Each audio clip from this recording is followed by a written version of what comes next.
सुखे दुखे समे कृता लाभ लाभो जया जयो ततो युद्धाय युद्धस्य नैवं पापमवापस्यसि। इतिहास का निर्णय हमेशा उसके पक्ष में गया है जो शक्तिशाली था। इसने कभी उसका साथ नहीं दिया जो न्याय के साथ था, जो सही था। मैंने उनसे कहा कि बोलिए भारत माता की जय या जय हिंद, तो उन्होंने रिस्पॉन्ड नहीं किया। मुझे इस बात का जरूर बला था, अगर हम अपने गेन्स को मैक्सिमाइज नहीं कर सकते तो हमने अपने लॉसेस को मिनिमाइज करने की कोशिश की। भारत का आज हर युवक के अंदर वो आग होनी चाहिए कि मैं, प्रतिशोध शब्द अच्छा तो नहीं है, लेकिन प्रतिशोध भी अपने में एक बड़ी भारी शक्ति होती है। हमें अपने इतिहास का प्रतिशोध लेना है। अगर स्ट्रैटेजी हो और टैक्टिकल कैपेसिटी नहीं हो तो फिर ये एक शोर होता है हार से पहले। कहते हैं strategy without tactics is only a noise before the defeat, just as tactics without strategy is the shortest way to suicide in a defeated platform. आप में यौवन की ऊर्जा है, आप में बड़े बड़े सपने हैं, आप में वो शक्ति है, आप में वो प्रवाह है जो ये कहता है कि मैं समुद्र को पी जाऊंगा। इतिहास ने हमेशा उनको सजा दी जिन्होंने विचारों को कर्म से और न्याय को शक्ति से अधिक महत्व दिया। अब मैं ये नहीं कह रहा हूँ उसको उसकी तिलांजलि कर देनी चाहिए, ये नहीं है कि न्याय का अपना महत्व नहीं है, लेकिन यदि कंफ्लिक्ट ऑफ इंटरेस्ट हो तो शक्तिशाली बनना ज्यादा आवश्यक है। साथियों नमस्कार, मैं हरिश्चंद्र बर्णवाल इस वीडियो में आप सभी का स्वागत करता हूं। दोस्तों आज आपके सामने बिल्कुल नई कहानी लेकर आ रहा हूं। ये जो रोज रोज की खबरें दिखाता हूं ना, उससे लेना देना तो है ही, लेकिन एकदम अलग कहानी दोस्तों। और आज की कहानी से आपको एक बात पता चलेगी। हम लोग नास्त्रेदमस और बाकी चीजें तो मैं दिखाता हूं, मैंने भी अभी दिखाया आपको, लेकिन मैं मानता हूं दोस्तों, और आप देखकर आपको समझ में आएगा कि हमारे यहाँ जो ये अजीत डोभाल साहब हैं, ये तो नास्त्रेदमस के भी बाप निकले। 10 बातें छांट करके दोस्तों, 10 भविष्यवाणी बरसों पहले कह रहे थे, वो सारी बातें आज सच साबित हुई हैं। आप कहेंगे कि इसको निकालने की जरूरत क्यों पड़ी? थोड़ा सा आपको बता इसलिए दे रहा हूं ताकि आप जब सुनेंगे जो मैंने रिसर्च करके निकाला है, आप यकीन मानिए दोस्तों, मतलब जैसे कहते हैं ना, सोच से परे, हम सोच नहीं सकते वो बात अजीत डोभाल बरसों पहले से कह रहे थे। और तब आपको समझ में आएगा कि जो बात डोभाल कह रहे थे वो कैसे एक एक चीज हर क्षेत्र में लागू हो रही है। और आपको जानकर आश्चर्य होगा, अभी देश में 3 तरह की चीजें चल रही हैं। देश दुनिया की बात करें, एक तो ईरान युद्ध, उस युद्ध से जुड़ी बातें सुनाने जा रहा हूं आपको। दूसरी चीज धुरंधर फिल्म, सुपर डुपर हिट। अभी मैं आपको दिखाता हूं कि अजीत डोभाल से कैसे चीजें जुड़ रही हैं। और तीसरी चीजें दोस्तों, 5 राज्यों में चुनाव है, उसको भी लेकर के आपको अजीत डोभाल में कई सारी बातें देखने को मिलेंगी। लेकिन एक बात आपको बता देता हूं शुरू करने से पहले कि धुरंधर फिल्म में एक डायलॉग है और ये वास्तव में सही है। उसमें वो कहते हैं, अजीत डोभाल का ही किरदार है, कि जो चीजें मन में है ना वो सब रखते चले जाइए, सब कुछ रखते चले जाइए और इंतजार कीजिए उस वक्त का जब आपके लिए ईश्वरीय शक्ति एक ऐसी ताकत देगा या एक ऐसा नेता लाकर देगा जो फिर आपके काम करने के तरीके को नई धार दे देगा। और देखिए प्रधानमंत्री मोदी के आने के बाद दोस्तों कैसे परिस्थितियां बदलती हैं, अभी आपको यह दिखाई पड़ेगा। मैं निवेदन करता हूं दोस्तों, आज का कमेंट अजीत डोभाल के नाम। प्रधानमंत्री मोदी के काल में जिस तरीके से डोभाल ने चीजों को नए अंदाज में दुनिया के सामने पेश किया, आज मैं वो आपको दिखाने जा रहा हूं। एक कमेंट अजीत डोभाल के नाम दोस्तों। और साथ ही आपको बताता हूं कि HB शॉर्ट्स में लगातार अन्य वीडियो का सिलसिला जारी है, उसको जरूर देखिएगा। मैं एक एक करके बयान सुनाऊं दोस्तों। पहले एक 2 विंडो दिखा देता हूं। आप देख रहे हैं ना, ईरान युद्ध के समय जो 2 घोर दुश्मन हैं, अमेरिका और ईरान, दोनों भारत से संबंध बनाने के लिए लालायित है। आप देख रहे हैं ना, अमेरिका के राष्ट्रपति भी कह रहे हैं कि भैया भारत तो हमारा सबसे घनिष्ठ दोस्त है, और ईरान भी कह रहा है कि भारतीय तो हमारे सबसे घनिष्ठ दोस्त हैं, हमारे हाथों में सुरक्षित हैं। तो आखिर ये बातें हुई कैसे, ये चमत्कार हो कैसे रहा है कि दोनों दुश्मन एक दूसरे को मार रहे हैं, कोई कॉमन फ्रेंड नहीं है, और दोनों भारत के लिए इतनी अच्छी अच्छी बातें कह रहे हैं। अब आइए एक एक करके मैं आपको चीजें दिखाता हूं दोस्तों। Ajit Doval 2015 national law university 6 सितंबर 2015। जानते हैं क्या कहते हैं? वो बताते हैं कि अगर हमको आगे बढ़ना है तो उसका एक ही मूल मंत्र है, शक्तिशाली बनना। समर्थ को नहीं दोष गोसाई, यही कहते हैं ना। जरा बयान सुनिए, किस तरीके से बताते हैं कि दुनिया की सबसे बड़ी अदालत होती क्या है, क्यों शक्तिशाली होना, सैन्य महाशक्ति बनना जरूरी है। बड़े ध्यान से इस बयान को सुनिए दोस्तों, मैंने लिख भी दिया है साथ में। इतिहास दुनिया की सबसे बड़ी अदालत है, इससे बड़ी अदालत कोई नहीं। सुप्रीम कोर्ट में क्या हुआ, हाई कोर्ट में क्या हुआ, लड़ाई के मैदान में क्या हुआ, इलेक्शंस में क्या हुआ, ये सब बातें आती हैं चली जाती हैं, बाद में रह जाता है केवल इतिहास। और इतिहास का निर्णय हमेशा उसके पक्ष में गया है जो शक्तिशाली था। इसने कभी उसका साथ नहीं दिया जो न्याय के साथ था, जो सही था। अगर ऐसा होता तो दिल्ली में बाबर रोड होती है, बाबर रोड है लेकिन राणा सांगा रोड नहीं है, क्योंकि बाबर आया, विजयी हुआ, राणा सांगा हार गया। भारत की हिंदूशाही किंगडम अफगानिस्तान से होती सिकुड़ती सिकुड़ती सिकुड़ती यहां तक नहीं आ जाती। हमने किसी पर आक्रमण नहीं किया, हमने किसी के जीवन मूल्यों को नष्ट नहीं किया, हमने किसी के धर्म ग्रंथों को और धर्म स्थानों को नष्ट नहीं किया। शायद हम न्याय संगत थे, शायद सत्य भी हमारे पक्ष में था, लेकिन शक्ति हमारे साथ नहीं थी। इसलिए इतिहास ने हमें उसकी सजा दी। इतिहास ने हमेशा उनको सजा दी जिन्होंने विचारों को कर्म से और न्याय को शक्ति से अधिक महत्व दिया। अब मैं ये नहीं कह रहा हूं कि उसको उसकी तिलांजलि कर देनी चाहिए, ये नहीं है कि न्याय का अपना महत्व नहीं है, लेकिन यदि कॉन्फ्लिक्ट ऑफ इंटरेस्ट हो तो शक्तिशाली बनना ज्यादा आवश्यक है। अब अजीत डोभाल की भविष्यवाणी नंबर 2, बयान नंबर 2 सुनाता हूं।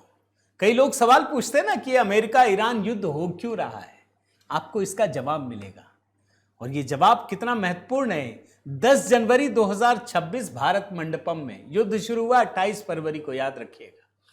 लोग पूछते हैं ये खत्म कब होगा, क्या है इसका उद्देश्य। ये साफ साफ बताते हैं कि युद्ध क्यों होता है, ताकि हम उसे अपनी बात मनवा सके, वो संधि कर सके। और वही बात ट्रंप आज बोल रहे हैं, सुन लीजिए। क्यों लड़ते हैं हम लोग? कोई हमसे साइकोपैथ थोड़ी हैं कि दुश्मन की लाशें हों, डेड बॉडीज पड़ी हों, कटे हुए गड्ढे हों तो हमें कोई बहुत संतोष या बहुत सुकून मिलता है। इसके लिए नहीं रहती लड़ाई। लड़ाइयां लड़ी जाती हैं किसी देश के मनोबल को तोड़ने के लिए, ताकि उसका मनोबल इतना टूट जाए कि वो हमारी इच्छाओं के अनुसार संधि कर सके, हमारी बात को मान सके, जो हम चाहते हैं वो उसे प्राप्त कर सके। आपको जवाब मिल रहा है ना दोस्तों? लिखिएगा जरूर कमेंट करके। अब देखिए, युद्ध हो रहा है, इसी समय में धुरंधर फिल्म भी आई, ऑपरेशन सिंदूर की भी बात होती है। अब यह सवाल उठता है कि भैया ये सब क्यों ये प्रतिशोध धुरंधर को लेकर सवाल उठाए जाते हैं ना, इसका क्या गजब जवाब देते हैं दोस्तों। ये सिविलाइजेशन की बात करते हैं, कैसे हमारे मंदिरों को लूटा गया और हम असहाय होकर देखते रहे। क्यों इसका प्रतिशोध लेना जरूरी है। ध्यान से सुनिएगा दोस्तों, तब आपको समझ में आएगा अजीत डोभाल होने का मतलब क्या होता है। सुन लीजिए। ये संघर्ष चलता रहा, हमारे गांव जले, हमारी सिविलाइजेशन को समाप्त किया गया, हमारे मंदिरों को लूटा गया, और हम एक मूक दर्शक की तरह असहाय होकर इसको देखते रहे। यह इतिहास हमें एक चुनौती देता है। ये उस भारत का आज हर युवक के अंदर वो आग होनी चाहिए कि मैं, प्रतिशोध शब्द अच्छा तो नहीं है, लेकिन प्रतिशोध भी अपने में एक बड़ी भारी शक्ति होती है। हमें अपने इतिहास का प्रतिशोध लेना है। हमने इस देश को फिर वहां पहुंचाना है जहां पर हम अपने हक, अपने विचार और अपनी आस्थाओं के आधार पर एक महान भारत का निर्माण कर सके। बयान नंबर 4 दोस्तों, भारत को अक्सर सॉफ्ट पावर कहा जाता है, और हम लोगों के मन में ऐसा घुसा दिया गया था, बड़ा खुश होते थे, अरे भारत सॉफ्ट पावर है। अजीत डोभाल ने पूरी सोच बदल दी। आप अभी सुनिएगा इस बयान को। यह बयान 31 अक्टूबर 2018 को नेशनल मीडिया सेंटर में सरदार पटेल मेमोरियल स्पीच में देते हैं। वो बताते हैं कि सॉफ्ट पावर दरअसल हमारी कमजोरी का एक द्योतक बन जाता है। हमें बार बार समझौते करने पड़ते हैं। सॉफ्ट पावर बनने से काम नहीं चलेगा। अब देखिए, आज जो आप हार्ड पावर देखते हैं, प्रधानमंत्री मोदी की राह में जो आप समझिए ये कितना सिंक्रोनाइज है, इस बात को भी समझने की जरूरत है। जो प्रधानमंत्री मोदी कर रहे हैं वही बात ये बोल रहे हैं, या ऐसे उल्टा समझ लीजिए, दोनों तरफ से समझिए। आप ये बयान सुनिए कैसे बताते हैं कि सॉफ्ट पावर से भारत का काम नहीं चल सकता। सुनिए बयान। And India cannot afford to be a soft power for next 8 years. It has to become a soft power with the ingredients of all soft power, but also the hard power. Because it will be compelled to take hard decisions. And it becomes soft power when you have to make compromises. And you have to make compromises when your political survival takes precedent over the national interests. So if India does not want to have a democracy which leads to a soft power choice, India will have to have the governments which are stable, which are decisive, which are in power by their own right, by the total mandate of the people. A fragmented polity can considerably delay or even make it impossible for India to realize its dream. देखा आपने दोस्त, अब एक ऐसा बयान आपको सुनाने जा रहा हूं जिससे वास्तव में आपकी पूरी सोच पलट जाएगी। अब आप सोचिए, अभी ऑपरेशन सिंदूर की कोई कल्पना कर सकता है कि भारतीय सेना पाकिस्तान में घुस करके इस हद तक मारेगी? कोई सोच सकता है? सोचिए, ये कैसे संभव हुआ वो मैं आपको बताता हूं। भाई पहले तो यही बोलते थे ना, अरे पाकिस्तान न्यूक्लियर पावर है, परमाणु बम है। अरे तो परमाणु बम, मोदी जी कहते थे ना, परमाणु हम क्या फुटबॉल खेलने के लिए रखे हैं क्या? भाई अगर उसके पास है तो हमारे पास भी है। लेकिन सवाल यह है कि दोनों देश परमाणु बम है, फिर भी हमने घुस के मारा। आखिर ऐसे हुआ कैसे? 2014 मोदी जी का बयान तो आप सुन ही चुके, इंडिया टीवी में कहा था कि हम खेलने के लिए थोड़ी रखे हैं। लेकिन उसका जो एक थ्योरेटिकल पार्ट है वो जरा आप अजीत डोभाल से समझिए। कहते हैं कि जो रणनीति होती है ना, जो हम दुश्मन से मुकाबला करते हैं ना, वो 3 तरीके से होता है। एक डिफेंसिव मोड होता है, एक होता है डिफेंसिव ऑफेंस, और तीसरा होता है ऑफेंसिव मोड। बड़ा जबरदस्त समझाते हैं दोस्तों कि डिफेंसिव क्या होता है। जैसे जो बाहर चौकीदार गेटकीपर होता है, किसी को घुसने नहीं देगा। एक जो दूसरा होता है डिफेंसिव ऑफेंस, मतलब हम रुकने तो नहीं देंगे लेकिन हम बदला भी लेंगे। और तीसरा होता है ऑफेंसिव मोड, मतलब हम सीधे पहले कार्रवाई करते हैं। ये साफ साफ कहते हैं कि ये जो न्यूक्लियर थ्रेट है वो ऑफेंसिव मोड में होता है। लेकिन जब आप डिफेंसिव ऑफेंस करते हैं, मतलब आपने घुस के मारा, अब हम आपको मारेंगे ही मारेंगे, तो वहां परमाणु युद्ध का खतरा नहीं होता है। इसीलिए यह ऑपरेशन सिंदूर इतनी बड़ी सफलता है। बड़े ध्यान से सुनिएगा इस बयान को दोस्तों, अंग्रेजी में है, हिंदी ट्रांसलेट भी लगा दिया है। We engage an enemy in 3 modes. One is a defensive mode. That is, you see all the chowkidars and chaprasis outside. That is, if somebody comes here, we'll prevent him. We will defend this. One is the defensive offense. That is to defend ourselves. We will go to the place from where the offense is coming. And third is the offensive mode, where you go outright. Nuclear threshold is a difficulty in the offensive mode, but not in the defensive offense. While we are working today only in the defensive mode. Now, when we come into the defensive offense, then we start working on the vulnerabilities of Pakistan. It can be economic, it can be internal security, it can be political, it can be their isolation internationally, it can be their this thing like that, of exposing their terrorist activities, or it can be anything. It can be defeating their policies in Afghanistan, making it difficult for them to manage internal political balance or internal security. इस बयान के बाद दोस्तों किसी को confusion नहीं रहेगा कि अगर फिर पाकिस्तान ने कोई हरकत की तो हम फिर घर में घुस के मारेंगे। ये बल्कि पाकिस्तान को सुनना चाहिए और कांग्रेसियों को भी सुनना चाहिए, उनको समझ में आएगा। भाई सत्ता तो पलटती है, यही मान के चलते हैं ना सारे लोग लोकतंत्र में। तो ये बयान काम का है। अगला बयान, बयान नंबर 6 दोस्तों, शत्रुबोध। ये हिंदुओं की सबसे बड़ी कमजोरी है। हिंदुओं में शत्रुबोध नहीं होता, अपने शत्रु को भूल जाते हैं, एकदम से भूल जाते हैं। मतलब साल भर पहले कुछ हुआ उसको भी भूल जाते हैं। भूलना नहीं चाहिए। शत्रुबोध अगर नहीं है तो आप जीवन में सफलता पा ही नहीं सकते। आपके भीतर ये बोध होना बड़ा जरूरी है। बयान सुनिए, बहुत छोटा सा है, सुन लीजिए। बहुत आवश्यक है। You can never defeat, leave aside, fight an enemy that you can not define. जिस शत्रु को आप परिभाषित नहीं कर सकते उसको आप कभी हरा नहीं सकते। बयान नंबर 7 सुनाता हूं दोस्तों।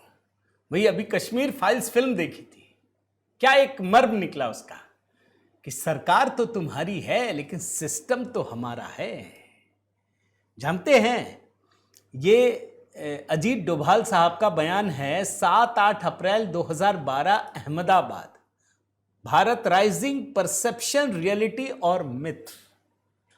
उसमें कहते हैं कि ये जो युद्ध है ना, वो दुश्मनों से डायरेक्ट सीधा नहीं लड़ा जाता, वो सिविल सोसाइटी के भीतर लड़ा जाता है।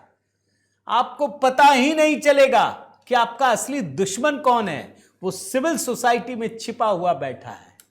अंग्रेजी में है, छोटा बयान है दोस्तों, हिंदी कर दिया है, बड़े ध्यान से सुनिए।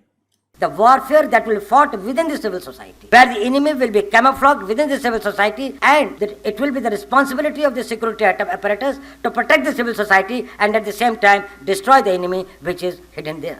एक बयान सुनाता हूं दोस्तों, ये 2019 29 मार्च का है, India first leadership talk series, Ajit Doval का है।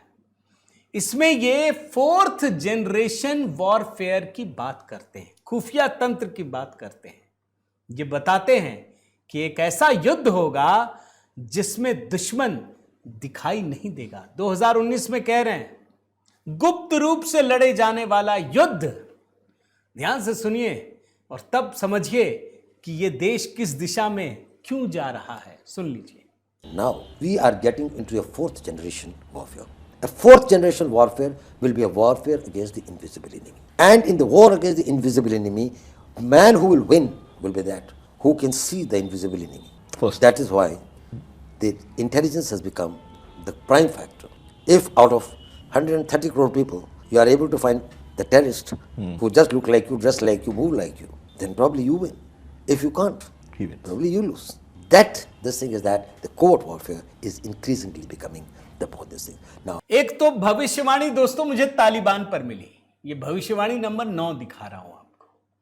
अब जानते हैं बयान कब का है? अभी तो घटना घटी थी इमरान खान के समय, जब तालिबान टेक ओवर कर रहा था अफगानिस्तान में। सारे लोग चिढ़ा रहे थे, अरे अब क्या होगा भारत का। पाकिस्तान वाले भी कह रहे थे, इधर भारत में जो ओपोजिशन है वो भी कह रहा था, दोनों एक सुर में बोल रहे थे, अब मजा आएगा, अब तालिबान मजा सिखाएगा। मोदी जी ने कुछ कहा, उनको पता था कि क्या होने वाला है। आज देख रहे हैं दोनों लड़ रहे हैं।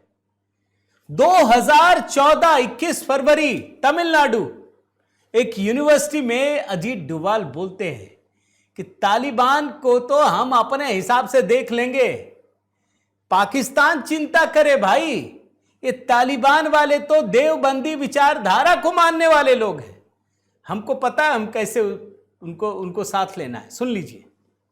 By their argument that in case Taliban are not stopped at the border of Pakistan, then probably India will be threatened. Firstly, we will not be threatened. Secondly, Pakistanis are not our well-wishers. We will tackle Taliban in a way we want. Taliban will listen to the Deobandis much more. एक आखिरी बयान सुनाता हूं दोस्तों, भविष्यवाणी number 10। ये left liberal ecosystem पर है। अभी चुनाव चल रहे हैं ना सारे राज्यों में, ये गणित बिठाते हैं, इतना % मुस्लिम मिल गया, इतना % हिंदुओं को तोड़ लिया, बस काम चल जाएगा। यही चल रहा है गणित, ये मैंने शुरू से। अब भाई उत्तर प्रदेश में यादव प्लस मुस्लिम, बीएसपी में दलित बना मुस्लिम, इधर बिहार में वही, बंगाल में भी वही। ये बताते हैं कि लेफ्ट लिबरल इकोसिस्टम की विचारधारा देश के लिए कितना खतरनाक है। ध्यान से सुनिए दोस्तों, क्या कहते हैं अंग्रेजी में, हिंदी ट्रांसलेशन कर दिया है। In the same vein, what has happened that while democracy has proved to be one of the most effective and one of the most enduring system of governance, it has created its own problem. It leads to partisan politics. There are dividends in division. Now, this is the division is a very strange phenomenon. If there are 100 people and I have got a following of 25, I can come to power if I can divide the rest in groups that each is smaller than 25. It is not an aspiration to make it 51, but it's an aspiration to divide the rest of the society in as many fragments as you can. And that fragmentation is something which is the danger of this thing. आप तो जानते हैं दोस्तों, धुरंधर film लगातार नए नए record तोड़ रही है, जानते ही हैं। तब मेरे मन में ख्याल आया कि क्यों ना अजीत डोभाल को देखें, सुने, समझें और आपको भी निकाल कर दिखाएं। अगर ये देश आज यहाँ तक पहुँचा है ना, तो उसके पीछे विचारकों का एक बड़ा योगदान है। प्रधानमंत्री मोदी के जीवन की सबसे बड़ी जो पूंजी है जानते हैं क्या है? बरसों का, दशकों का समर्पित जीवन देश के लिए, उसमें वैचारिक पूंजी है। ऐसा नहीं है कि कोई घटना होती है अचानक से एकदम हो जाए। भाई 2024 में बहुमत से थोड़ा कम आ गया भाजपा को तो सब रोने बिलखने लग गए, उधर गदगद हो गए। मोदी जी में आपने देखा? कुछ नहीं देखा होगा। अरे भाई ये अनुभव है, तपा हुआ, खरा हुआ। और ये अक्सर जो है अजीत डोभाल गीता, महाभारत इसकी चर्चा करते हैं। वो बड़े अच्छे अच्छे बयान देते हैं, गीता का उदाहरण दे देकर जिस तरीके से बताते हैं। चूंकि मुझे 10 बयान सुनाना था इसलिए मैंने निकाला। उम्मीद करता हूं दोस्तों ये वीडियो आपको जरूर पसंद आया होगा। कमेंट कीजिएगा आज का कमेंट अजीत डोभाल के नाम दोस्तों, ताकि भाई हम उन्हें भी सैल्यूट कर सके। तो आपके कमेंट की प्रतीक्षा रहेगी दोस्तों। लाइक कीजिए, शेयर कीजिए। अगर चैनल आपने सब्सक्राइब नहीं किया है तो ज़रूर कीजिए, हमारा भी प्रोत्साहन बढ़ता है दोस्तों। YouTube में मेंबरशिप का एक ऑप्शन है, अगर आप मेंबरशिप लेते हैं तो हमें और बल मिलता है। साथ ही HB शॉर्ट्स से जुड़िए दोस्तों, जो बहुत संक्षिप्त में छोटी छोटी खबरें बनाता हूँ। बने रहिए, जुड़े रहिए। बहुत बहुत धन्यवाद। जय सिया राम।